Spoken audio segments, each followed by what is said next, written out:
मोहतरम सामीन अस्सलाम वालेकुम वरहमतुल्लाह। मेरे प्यारे अज़ीज़ दोस्तों और मेरी प्यारी माँ और बहनों, आज मैं इस वीडियो के अंदर आपको बताऊंगा, जैसे कि आपने थंबनेल के अंदर पढ़ा, कि मुसीबतें क्यों आती हैं। इस बात को आप थोड़ा सा समझ लीजिएगा। इंशाअल्लाह तबारक व तआला आपका जहन बिल्कुल फ्रेश हो जाएगा और फिर आप नो टेंशन हो जाएंगे। समझे, बहुत ही कीमती बातें हदीस पाक के हवाले से और कुरान पाक के हवाले से आपके सामने रखने के लिए जा रहा हूँ। इस पूरी वीडियो को बड़े तवज्जो से और बड़े ध्यान के साथ आप समाअत करिएगा, सुनिएगा। इंशाअल्लाह तबारक व तआला आपका ईमान भी ताज़ा होगा और दूसरी बात यह है कि आपको इल्म भी हासिल होगा। और अगर आपके ऊपर कोई मुसीबत आएगी तो आप फ़ौरन समझ जाएंगे कि ये मुसीबत मेरे ऊपर क्यों आई है और मुसीबत से कैसे हमें बचना है। लास्ट में आपको ये भी बताऊंगा कि मुसीबतों से हम कैसे बच सकते हैं। सारी वीडियो आप ज़रा तसल्ली से और सुकून से और ध्यान से देखिएगा। सवाल होता है कि इंसान के ऊपर, बंदों के ऊपर मुसीबतें क्यों आती हैं। तो देखिएगा, अल्लाह तबारक व तआला कुरान मुक़द्दस के अंदर इरशाद फरमाता है, मा अस्वाबका मिन मुसीबतिन फबिमा कसबत ऐदीकुम व याफ़ू अन कसीर। अल्लाह तबारक व तआला कुरान मुक़द्दस के अंदर इरशाद फरमाता है कि जो तुम पर मुसीबतें आती हैं वो सब तुम्हारे हाथों की कमाई हुई हैं। मतलब वो सब तुम्हारे हाथों का किया धरा होता है, जो तुम करते हो उसी की वजह से तुम पर मुसीबत आती हैं।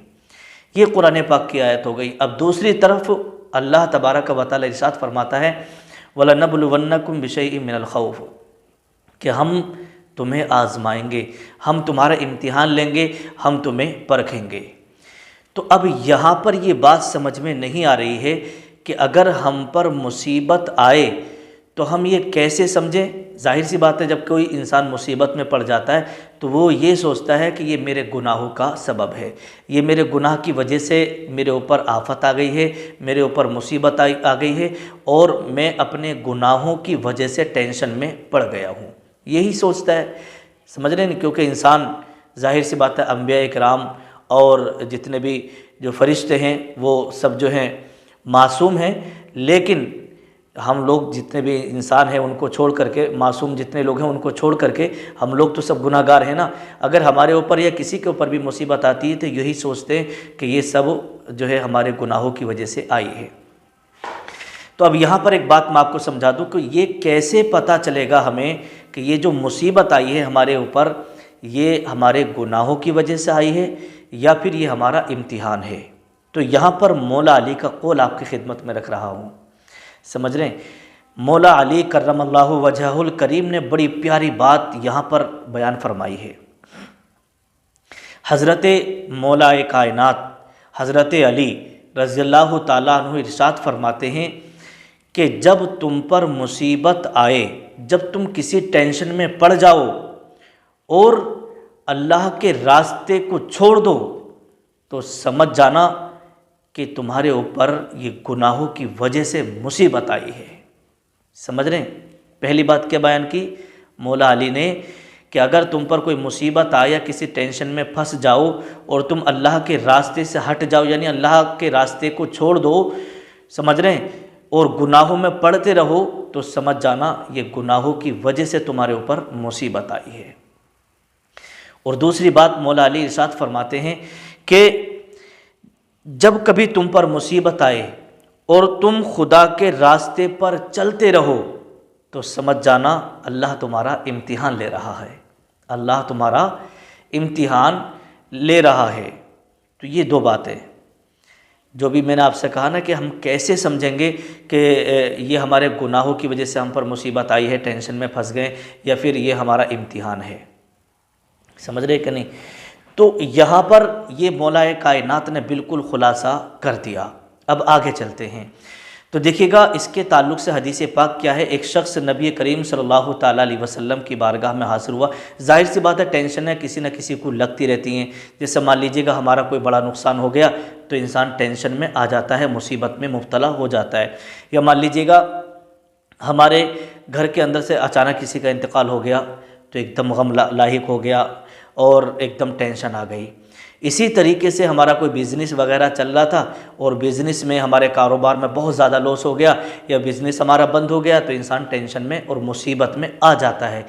तो ये जो वीडियो है ना, ऐसे लोगों के लिए बहुत ही ज़्यादा हेल्पफुल रहेगी और बहुत ज़्यादा कामयाब रहेगी। इस पूरी वीडियो को आप देखते रहिएगा। और अब मैं नबी करीम सल्लल्लाहु ताला अलैहि वसल्लम की हदीस आपके सामने रखने के लिए जा रहा हूँ। अगर आप टेंशन में पड़ जाएं, समझे, आपके ऊपर मुसीबत आ जाए तो आपको क्या करना होगा, इसके ताल्लुक़ से आप हदीस पाक सुन लें। मुसीबतें दूर कैसे होंगी आपकी, है ना। तो अल्लाह के प्यारे रसूल सल्लल्लाहु ताला अलैहि वसल्लम की बारगाह में एक शख्स हाज़िर हुआ और हाज़िर होने के बाद में अर्ज़ करने लगा, या रसूल अल्लाह सल्लल्लाहु ताला अलैहि वसल्लम, आप मुझे जामे नसीहत फरमाइए, कोई मज़बूत नसीहत करिए। तो नबी करीम सल्लल्लाहु ताला अलैहि वसल्लम ने इरशाद फरमाया, सुनो, अल्लाह तबारक व तआला, समझे, अल्लाह के प्यारे रसूल सल्लल्लाहु ताला अलैहि वसल्लम ने इरशाद फरमाया कि अल्लाह तबारक व तआला तुम्हारे हक़ में जो भी फ़ैसला करे, समझे, तो उस पर तुम इल्ज़ाम मत लगाओ, इल्ज़ाम मत करो। अल्लाह को उसके फ़ैसले के सिलसिले में आपको क्या है, इल्ज़ाम नहीं लगाना है। इल्ज़ाम का मतलब यहाँ पर थोड़ा सा मैं ख़ुलासा कर दूँ। जैसे मान लीजिएगा कि बहुत सारे लोग ऐसे होते हैं जो नाशुक्र जिन्हें कहते हैं, कोई मुसीबत आ गई तो बार बार कहते हैं कि अल्लाह ने हमें मुसीबत में डाल दिया, अल्लाह ने हमें ये परेशानी दे दी, अल्लाह ने हमें ये कर दिया। तो ये सब जुमले वो हैं जो नहीं बोलना चाहिए, समझ रहे हैं। क्यों? इसलिए कि देखिएगा किताबों के अंदर साफ लिखा है कि अगर कोई अच्छा काम, समझे, अगर कोई अच्छा काम हो और आपको खुशी मिले, सारी चीज़ें मिले, तो उसकी निस्बत जो है अल्लाह तबारक व तआला की तरफ करना चाहिए। और यह आपसे कोई गुनाह हो रहा है, कोई वैसे काम हो रहे हैं, तो वो सब शैतान की तरफ उसकी निस्बत करना चाहिए। अब यहाँ पर मैं आपको समझा दूँ, ये अल्लाह के प्यारे रसूल की जो हदीस है ना, कि अल्लाह को उसके फ़ैसले के सिलसिले में इल्ज़ाम मत लगाओ। मतलब क्या है, इस बात का ख़ुलासा ये है कि एक बुढ़िया, मैं आपको थोड़ा सा बता दूं, देखिए एक बुढ़िया रास्ते से गुज़र रही थी, समझे, अचानक उसे ठोकर लगी। ठोकर लगने के बाद उसका पैर का नाखून निकल गया और खून निकलने लगा। अब जब उसका पैर का नाखून निकला और खून बाहर आया, खून बहने लगा, तो वो बुढ़िया देख करके मुस्कुराने लगी, समझ रहे, मुस्कुराने लगी। तो एक शख्स ने पूछा, अम्मा तुम्हारे पैर का नाखून निकल गया और तुम्हारे पैर के अंगूठे से जो है ये खून बह रहा है और आप मुस्कुरा रही हो, आप मुस्कुरा रही हो। तो उस बुढ़िया ने बड़ा प्यारा जवाब दिया, कहा, बेटा क्या ये मैं चाहती थी कि मेरा पैर का नाखून निकल जाए? तो वो शख्स बोला नहीं। तो फिर कौन चाहता, किसने चाहा कि मेरा पैर का नाखून निकल जाए?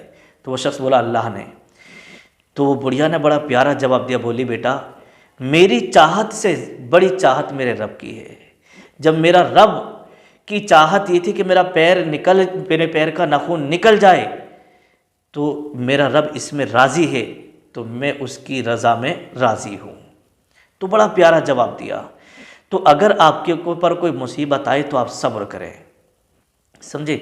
और दूसरी बात यह है, जो हुजूर सल्लल्लाहु ताला अलैहि वसल्लम का फरमान है ना, उस पर भी आप ध्यान दें, समझ रहे हैं। और दूसरी बात ये कि अगर आप मुसीबतों से बचना चाहते हैं और आप चाहते हैं कि हम टेंशनों से बच रहें और हमारे ऊपर कोई बला, कोई मुसीबत ना आए, तो जब भी आप अपने दिन की शुरुआत करें, फजर की आप नमाज़ पढ़िएगा।